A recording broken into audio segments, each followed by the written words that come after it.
Hello guys, আসসালামু আলাইকুম। আপনারা কেমন আছেন? আশা করি ভালো আছেন আল্লাহর রহমতে। আমি চলে আসলাম ছোট্ট একটা ব্লগ নিয়ে।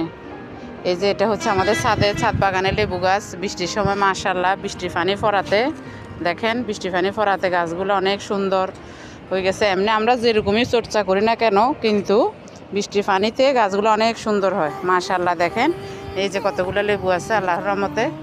এই যে দেখেন ছোট ছোট লেবুগুলা, কতগুলো ছোট কতগুলো বড় মাশাআল্লাহ। এই যে আপনাদেরকে জুম করে ক্যামেরা দেখাচ্ছে যে এই যে আমাদের গাছ, এটা হচ্ছে লেবু গাছ। আরও কয়েকটা লেবু গাছ আছে, হ্যাঁ আপনাদেরকে আজকে একটা দেখাচ্ছি।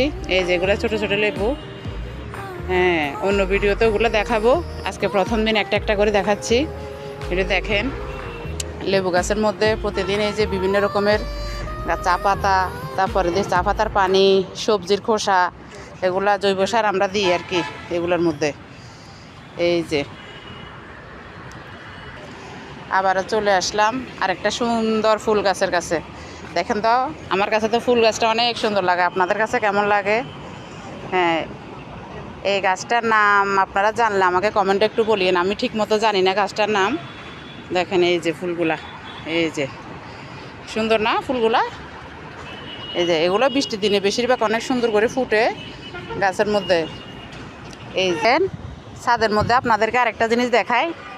এই যে এটা হচ্ছে পুদিনা গাছ। পুদিনা আমার মতো কে কে পছন্দ করেন আমাকে জানাবেন। এই যে পুদিনা গাছ বৃষ্টির মধ্যে মাশাআল্লাহ অনেক সুন্দর হয়েছে পুদিনাগুলা।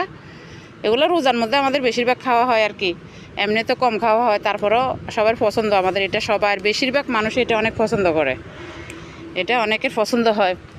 এই যে গাছগুলো দেখেন মাশাআল্লাহ অনেক সুন্দর হয়েছে।